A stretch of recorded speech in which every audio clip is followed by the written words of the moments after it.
ver. Muy bien. Entonces, cuando ya hemos tenido la primera fase en donde combinamos el diseño arquitectónico con un diseño preliminar hasta obtener el visto bueno de parte del cliente y el área de diseño, en este caso digamos arquitectura, ya procedemos a empezar a elaborar una planificación como tal.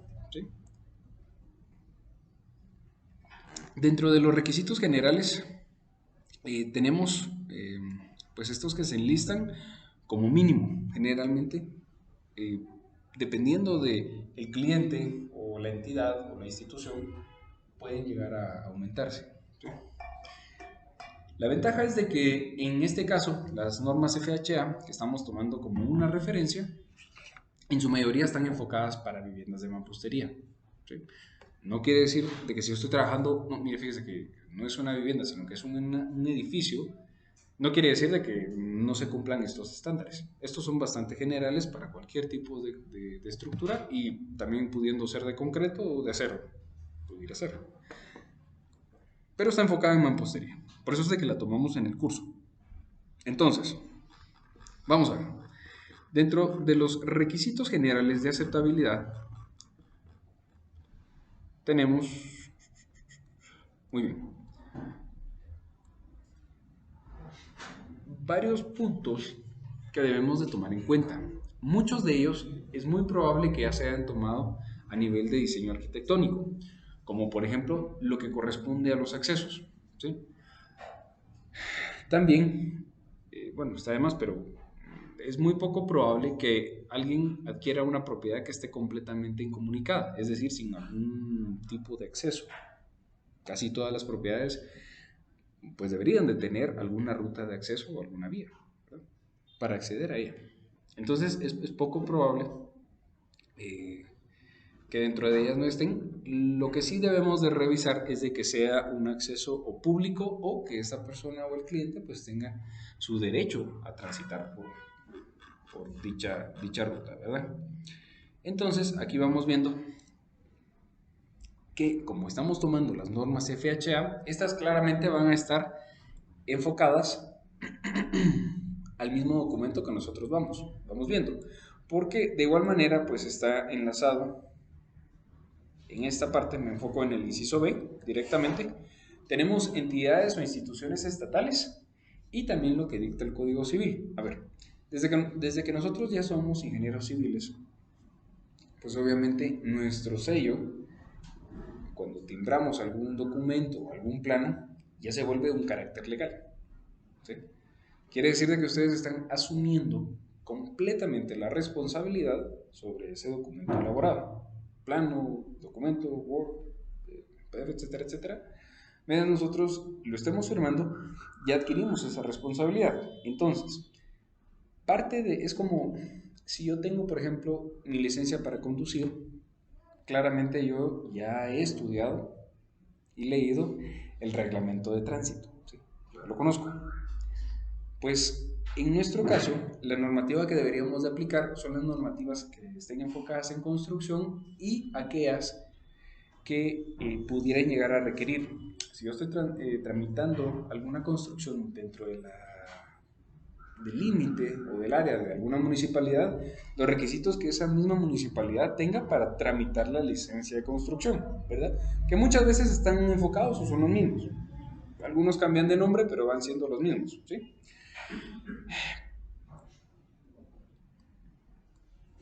FHA, bueno, como es algo completamente separado y está enfocado en el tema de las hipotecas, no mira la responsabilidad en realidad es de cada uno de los profesionales que dirige o genera la planificación o está a cargo de ella. ¿Sí? Entonces, está escrito acá, igual debemos de cumplir, por ejemplo, hay varias características, como por ejemplo el espacio entre una ventana y cierto dintel de cierta altura, que acá les dice, pues son recomendaciones que se han ido elaborando en conjunto con especialistas, sobre todo a nivel diseño arquitectónico, pero que, a ver, ellos ya lo revisaron, entonces nosotros podemos tomar esto como una guía, ¿sí? Porque está ya bien descrito, bien procesado y ha sido probado, que es lo más importante. Cuando hay falta de experiencia, lo mejor es tomar este tipo de guías y ya luego en campo, pues ya incluso se van tomando en cuenta ya casi que de manera automática, ¿verdad?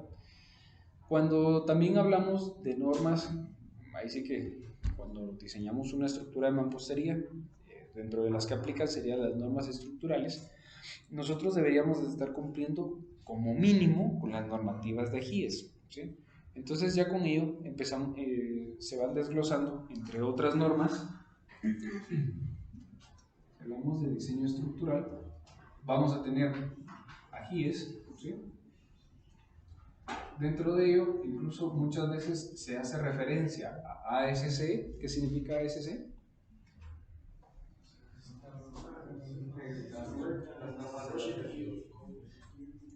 ¿Cómo?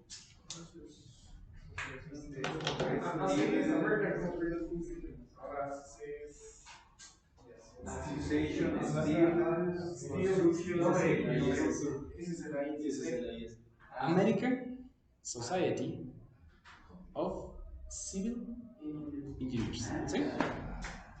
No sé qué significa en español. ¿Sí? Entonces,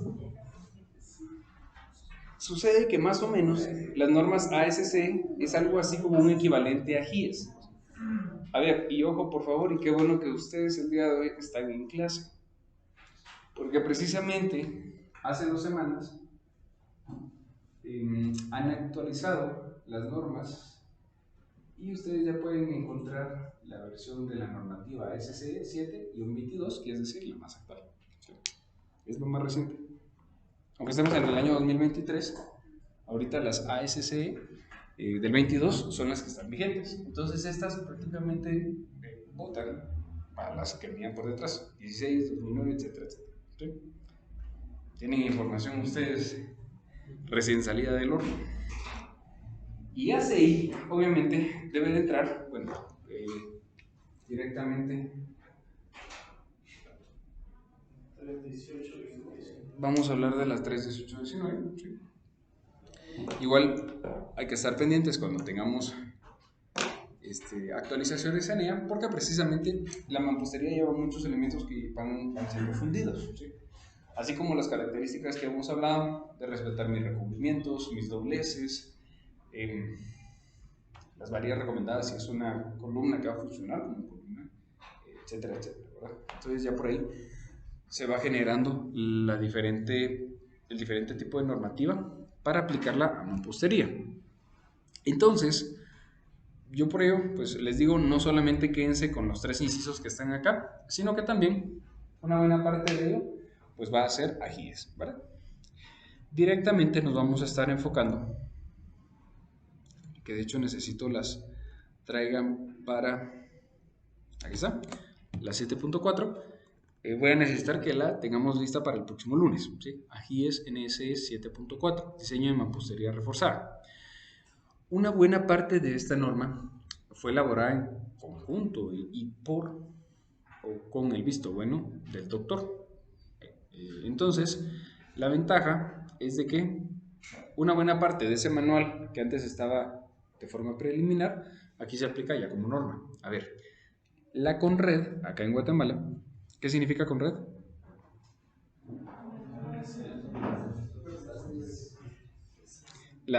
Desastres, muy bien. Entonces, precisamente esta vela por reducir los riesgos que pudieran haber y generar así desastres, ¿no? Bueno, entonces, cuando nosotros estamos trabajando algún proyecto y diseñando a nivel estructural, CONRED les pide a ustedes que diseñen en base a GIES. Entonces debemos de cumplir incluso muchas de las planificaciones que se hacen hoy en día. Y eso es una serie R2, vamos para especificaciones, vamos con diagramas, abundantes, todo eso. Exactamente, así es. Es parte de, ¿verdad? Porque obviamente hay muchas más. Pero sí se pide que cumplamos con AGIES, ¿verdad? Con las normas de AGIES. Antes eran normas recomendadas, NR, normas recomendadas, NR.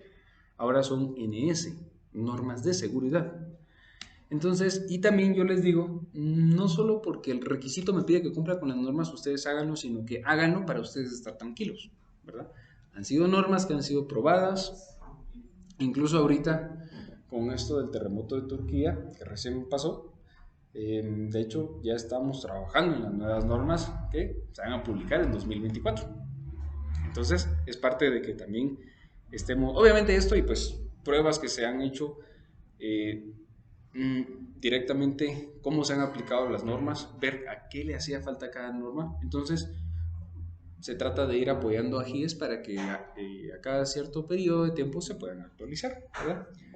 Y también, pues, una invitación a ustedes, si algún día quieren formar parte de GIES, para que cuando ya sean profesionales y quieran agarrar experiencia o en base a experiencia quieran aportar, pues sean bienvenidos, ¿verdad?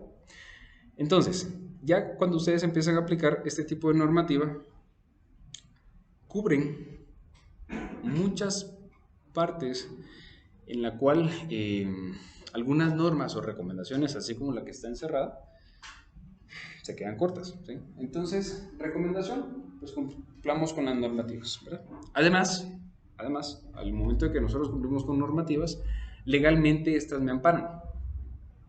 Mires que se cayó su proyecto, sí, pero es que yo lo hice con las normas, ¿sí? Se cae su proyecto, miren, no lo hizo con las normas, bienvenido sea a su pena, ¿verdad?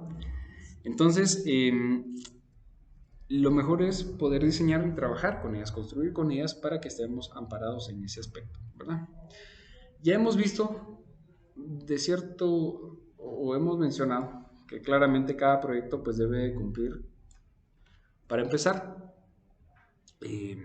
estas normas, recuerden que están enfocadas en una hipoteca, entonces su enfoque es diferente, pero las voy tomando de referencia y obviamente si yo voy a construir sobre algún terreno, claramente debo de tener delimitados correctamente mis linderos, es decir, si no están bien definidos mis bordes, y el cliente me dijo, mire, es que hasta donde está cada esquina llega mi propiedad, y yo empecé a levantar un muro ahí, legalmente, si el día de mañana yo nunca vi un plano de registro, por ejemplo, el terreno del señor venía hasta acá, y pues bueno, prácticamente le regalaron a ustedes un muro al vecino, ¿verdad? Además de una buena demanda por estar construyendo en propiedad que no pertenece. Entonces hay que tener claridad de qué límites tiene la propiedad donde yo voy a trabajar. Entonces se vuelve prácticamente un requisito indispensable que yo dentro de mi planificación, bueno, además de cumplir con la normativa, yo tenga documentación preliminar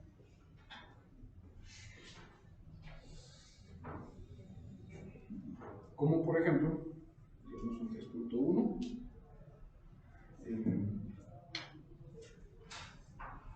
ya sea bien un plano de registro, ¿sí?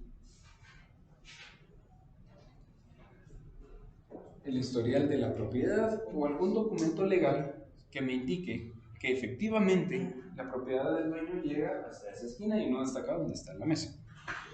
¿Sí?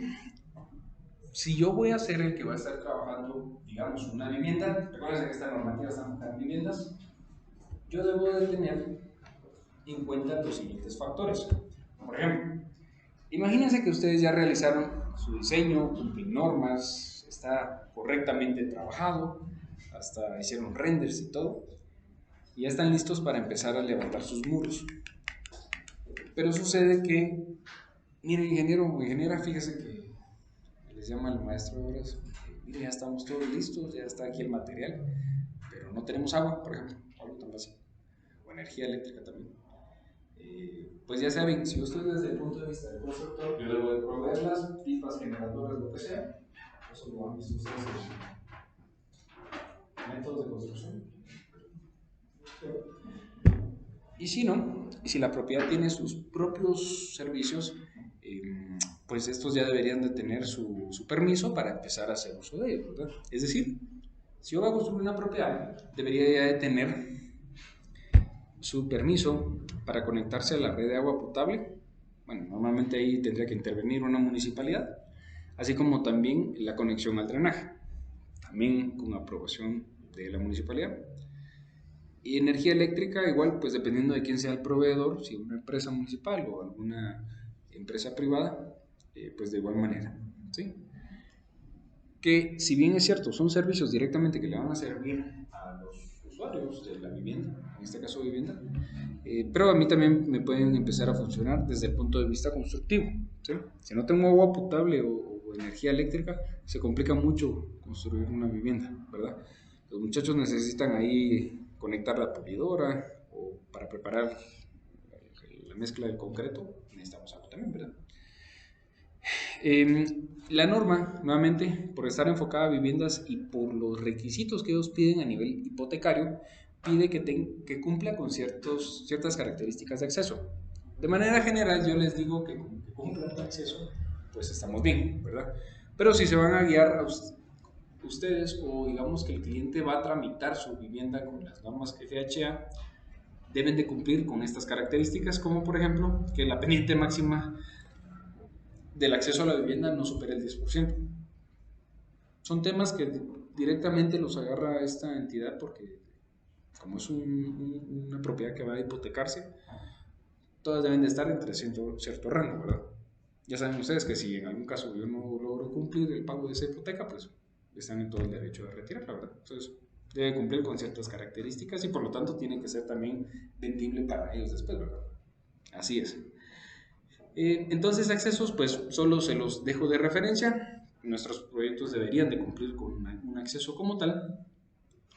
Y si voy a hablar nuevamente de las FHA, hay ciertos tipos de viviendas que sí aplican o no para este tipo de hipotecas. Vivienda en propiedad horizontal. ¿Qué otro tipo de propiedad podría ser? Vertical. Y esto es en edificio de apartamentos, ¿sí? Horizontal sería, pues, obviamente, si me voy hacia el horizonte. Viviendas aisladas, es decir, no tengo vecinos como tal. Semiaislada, a lo mejor en una misma propiedad, pues dividimos cada uno por su lado, o primer nivel y segundo nivel, puede ser.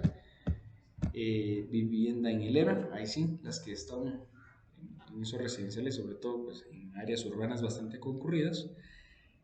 Por lo menos ellas aplican a esta parte, así que no la vamos a tocar a profundidad. Estas nuevamente son requisitos para cumplir si va a ser tipo no residencial o residencial. Y aquí nos vamos a saltar un poco esta parte porque son directamente los requisitos generales, ¿sí? Entonces, si se dan cuenta, pues no son características del otro mundo como tal. Y ahora, ¿dónde sí nosotros vamos a entrar de lleno? Básicamente en el capítulo 2. Y quiero, y por favor, enfóquense en el capítulo 2 en su resumen, ¿sí? Es más, las preguntas solo son del capítulo 2. ¿Sí?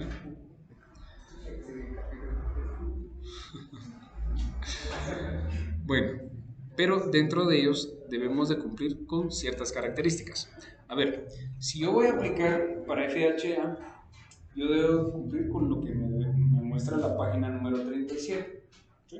Pero estos son los requisitos mínimos para un proyecto constructivo y de mampostería todavía podríamos incluir más. ¿Sí? Por ejemplo, si nos basamos en propiedades similares a esta, ¿qué sucede? Que directamente necesito yo un plano de muros de contención. Aquí no está escrito. También necesito ver cómo va a ser la cimentación. Acá tampoco está escrito. ¿Sí? Entonces, digamos que adicional a los que nosotros tenemos acá subrayado dentro del cuadro, porque también este cuadro no queda tan bien. Bueno, también está incluido el presupuesto, pero no se selecciona. Podríamos tener también, por favor, planos de cimentación. Digamos que aquí vamos a añadir dentro de la documentación un inciso 3.2 que sería desde la página 37 más plano de cimentación,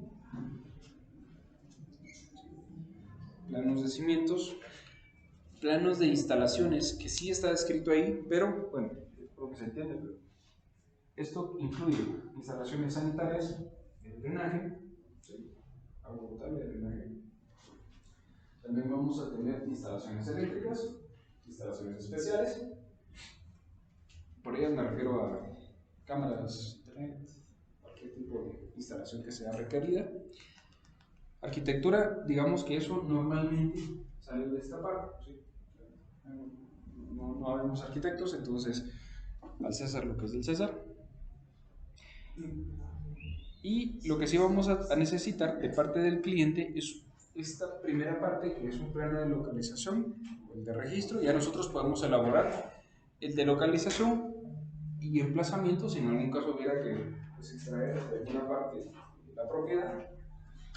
Dependiendo para quién sea el cliente, por ejemplo, muchas veces entidades gubernamentales les piden no solo el plano de localización, sino que también uno de ubicación. ¿Sí? La diferencia es de que en el plano de localización, pues normalmente los departamentos ya tienen su estándar, sacan el mapa de Guate, luego el del departamento, luego el del municipio y ahí van, ¿verdad? Y directamente el de ubicación pues ya sería entre ciertas calles y avenidas, pues aquí está el lotecito, ¿verdad? Más o menos para tener una idea. Arquitectura ya lo vimos, ahí estamos. Inmueble sería muy parecido al de ubicación como tal. Urbanístico no necesariamente aplica para mampostería, si van a trabajar FHA, probablemente sí. Pero nuevamente esto lo podrían ver desde el punto de vista de arquitectura, donde si ustedes entran y entran ya con todo a partir de estructuras, ahí sí, entran con inspiración, van cumpliendo con la NSE 7.4 y instalaciones puede ser que ya sea en conjunto con diseño arquitectónico o si ustedes las van tomando, que tiene sus ventajas, es de que ustedes, cuando, pues, así como habíamos visto cuando tocamos el tema en la clase de arreo, y por ejemplo cómo atravesar un tubo en una solera, en una viga, etcétera, etcétera, pues esas características ya las pueden dejar ustedes pues, con criterio estructural un poquito mejor detalladas, ¿verdad? Y si no, pues solamente hacer la observación a quien pudiera estar encargado directamente de los planos de instalaciones. En documentación, y lamentablemente ahí lo dejan bastante ambiguo, pero es que es bastante abierta la opción. En documentos, entran documentos desde los legales, que son para asegurar la propiedad del cliente como tal, todos los documentos que salen del registro de la propiedad. Y si en algún caso se está trabajando a través de un crédito, pues también deberían estar todos en orden. Muy probablemente si es a través de un banco o una fiduciaria, a lo mejor les pidan a ustedes pues firmar un plano o similar, pero es directamente para ellos, ¿verdad? Para autorizar un crédito y ver que la casa sí va a ser de ciertas dimensiones, etcétera, etcétera. Dependiendo de quién sea el cliente, como les mencionaba, por ejemplo, imagínense que yo estoy trabajando una estructura de mampostería, pero no es una vivienda, sino que es un salón comunal, ¿sí? O un puesto de salud para una municipalidad. O sea, dentro de ello, yo tengo que, además de los planos que hemos platicado, debería de incluir presupuestos, si está por acá, desglosados, consolidados, cronogramas, especificaciones técnicas sí están acá. Aquí en realidad en la página 37 solo me dice especificaciones, pero yo puedo tener varios tipos de especificaciones. ¿Sí? ¿Qué especificaciones se les ocurren a ustedes? Especificaciones generales, especificaciones técnicas. Y dentro de las técnicas pudiera o no incluirse las especificaciones de materiales. ¿Sí? Puede ser. Normalmente las generales son acerca del proceso constructivo y la aceptación o no del material, cómo debería ser su transporte, etcétera, etcétera, etcétera. Las técnicas, o incluso hay especificaciones, ¿cómo se llaman? Especificaciones específicas, que son directamente para el proyecto en sí. Depende de cada entidad, así le ponen el nombre. Entonces, especificaciones específicas para ese proyecto, a eso se refiere, por eso el nombre. Luego especificaciones, nuevamente, si es para digamos que estoy trabajando una planificación, que de hecho muchos pues, sus compañeros a lo mejor las trabajan, o han visto que algunos ingenieros las van trabajando. Cuando es para una municipalidad, por ejemplo, además de los documentos que ya vimos, entran también documentación para trámites de licencias ambientales. Si por ejemplo es para una entidad como Mineduc, por ejemplo, ya empiezan a entrar pues, otros aspectos, ¿verdad? Como los avales de parte de ellos, que cabalmente una rampa de acceso para la banqueta cumpla con cierta pendiente, tenga ciertos barandales, etcétera, etcétera.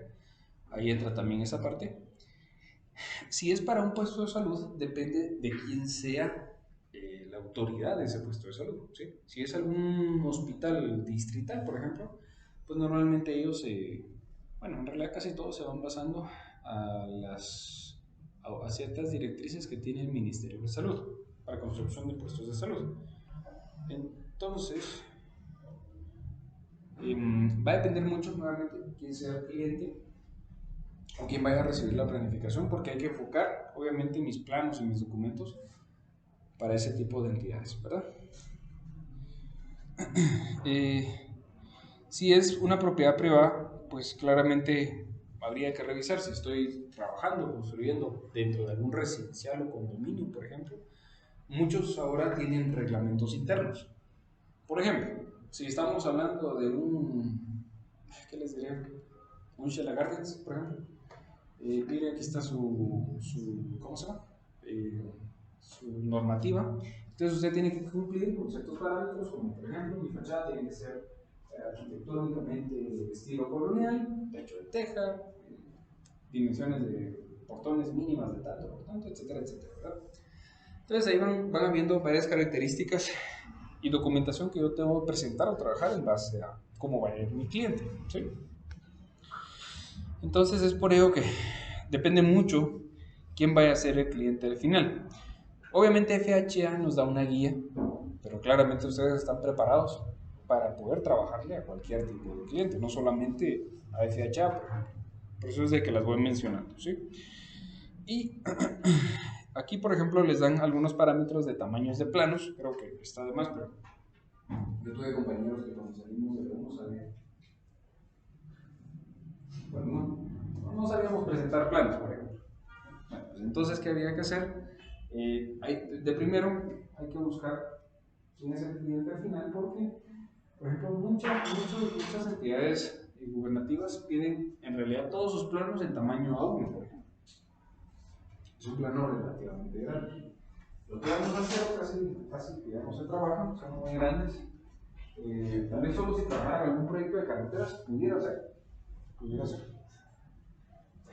Y ya directamente para planos constructivos, pues dependerá del criterio de ustedes si estamos entre un A2 o un A1, porque en realidad los A1 a veces tenerlos en obra resultan muy grandes. Entonces, estoy fundiendo una losa de tercer nivel, ¿qué hay el que hay con el gran planeta y los proyectos de segundo? Entonces, hay que tener ahí, incluso cuesta estar desdoblando, ¿verdad? Pero entre las recomendaciones y planos generales, un A1 o A2, que son buenos tamaños, a menos de que el cliente pida cierto tipo, ¿verdad?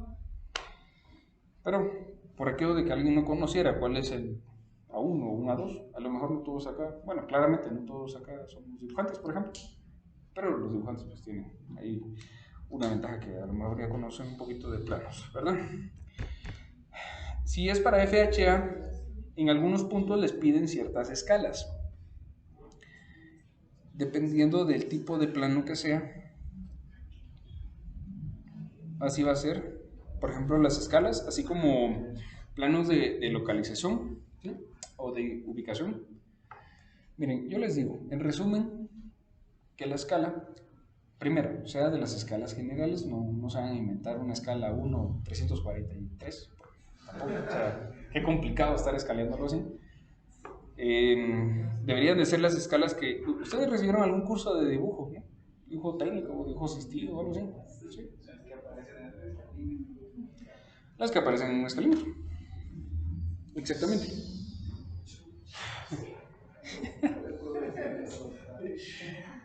Pero directamente para ya los planos constructivos o de arquitectura, entre las recomendables ya se vuelven escalas un poquito más grandes e incluso aún más grandes si es de que yo hablo de algún detalle.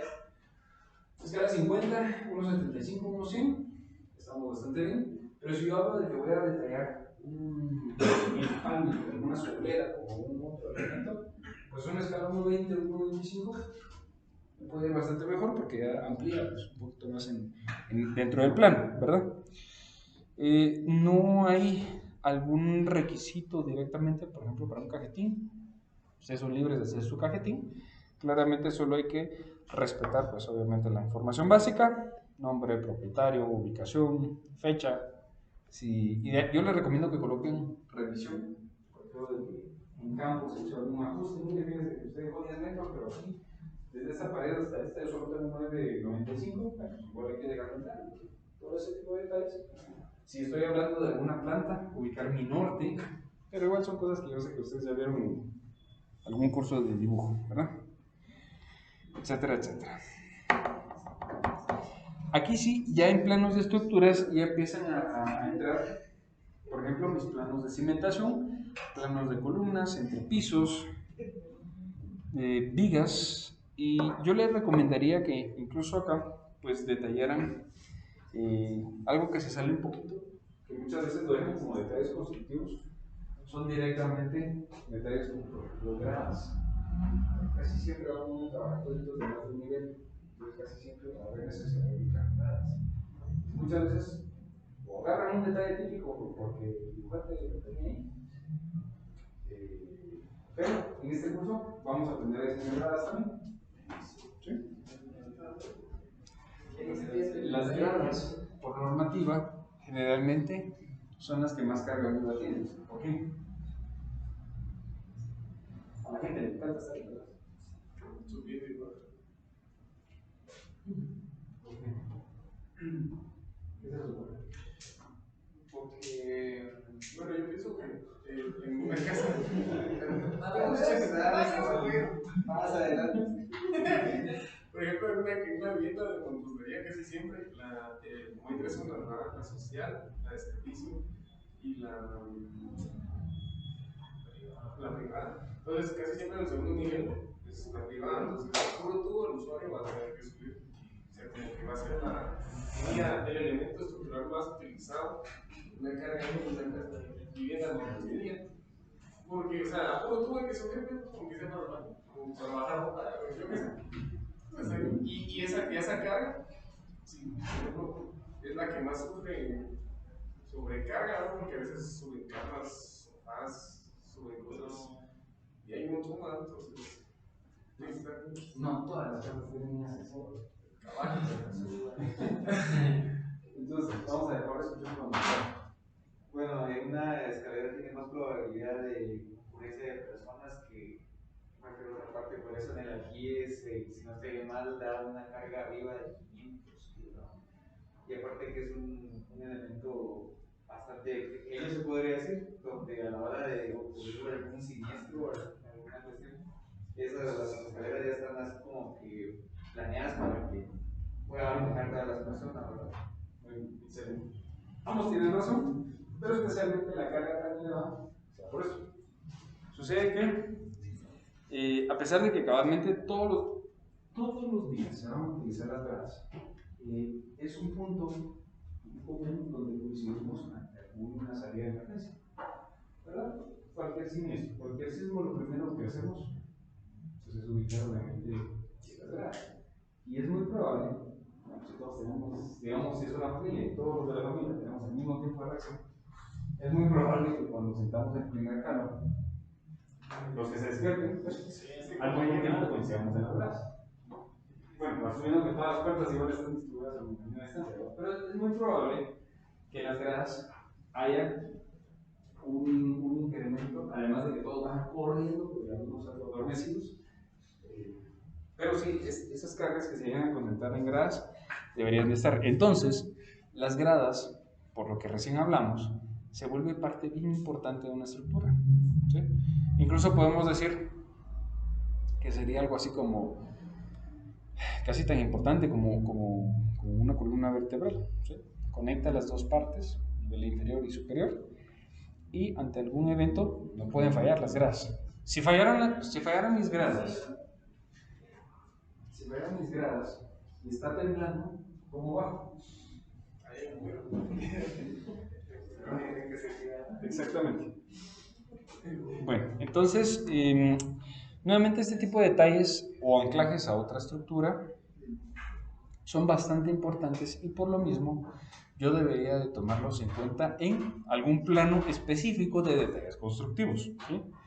Muchas veces, no, pero es que mire, fíjese que la norma a mí solo me pide cimientos, columnas, muros, entre piso y techo final, solo esos 5. Pero, ¿qué pasa con eso? Entonces, es importante que podamos tomar estos otros en cuenta. Y obviamente ya cuando hablemos de instalaciones, agua potable, drenajes, instalaciones eléctricas. Una pregunta, ¿ustedes llevaron un curso de instalación? Soy eléctrico. Estoy esperando a mi güey. Para que me complete. Bueno, entonces, la ventaja es de que van a poder construir una vivienda de mampostería, a lo mejor no con un freeway, pero sí la van a poder hacer. Bueno, entonces,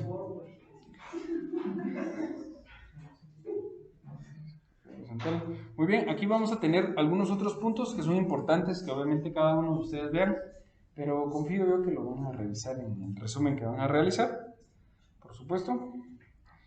Y eso sería básicamente en cuanto al capítulo número 2. Ya directamente los demás capítulos, y también por tiempo, yo creo que solo vamos a ver de manera rápida lo que se refiere a solares, ¿sí?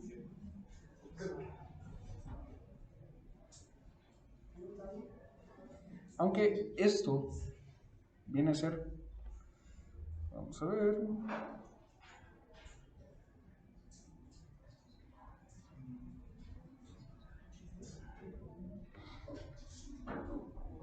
creo que no es, obviamente no es, pues, una parte que ustedes van a hacer en un diseño como tal, porque normalmente estas características fueron contempladas acá. Por ejemplo, para que no sean más, que sepamos algunas recomendaciones, como por ejemplo que si yo tengo viviendas de más de 100 metros cuadrados, yo debería tener un área de lote de 84 y un frente mínimo de 6 metros. Esa es una recomendación para que pueda hipotecarse la propiedad, ¿verdad?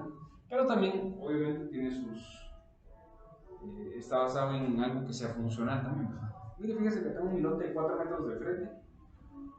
Bueno, tal vez solo para el portón en el que pueda acceder un vehículo y luego comprar algo más grande, pudiera ser. Pero claramente, pues, cada día los lotes son más chiquitos.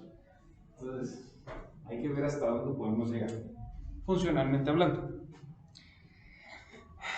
Entonces, el capítulo, o la sección número 3, que toma muchas referencias de medidas, la recomendación es de que los lean, por favor, ¿verdad? No necesariamente esto viene en cuanto a lo del resumen, pero es que también es bueno saber y no cargarle todo lo que se refiere, por ejemplo, de iluminación a la iluminación artificial. Obviamente siempre debemos de contemplar pozos de luz, ventanas, etcétera, etcétera. Por eso es de que siempre, bueno, la recomendación general casi siempre en gradas, que es un área que no tiene losa, digamos, directa entre dos niveles, se acostumbra a dejar un pozo de luz ahí, ¿verdad? Porque pues ayuda ahí a que pueda circular la iluminación natural de manera correcta en ambos. El capítulo 4, pues, está acá para que le den una ojeada, allá ni siquiera una ojeada. Porque obviamente estos requisitos tuvieron que haber salido de acá. Y ya con esto, digamos que nosotros directamente a este punto nos vamos a enfocar de ahora en adelante a lo que sería de la planificación, elaborar ya documentos preliminares, no, ya no son documentos preliminares, y lo que ya son mis entregables, ¿verdad? Ya después del OK, esto ya se vuelve parte de mi producto, de mi entregable. Y normalmente, pues los planos van a surgir a partir de algún diseño, que es lo que vamos a empezar a ver. ¿Sí? ¿Alguna pregunta?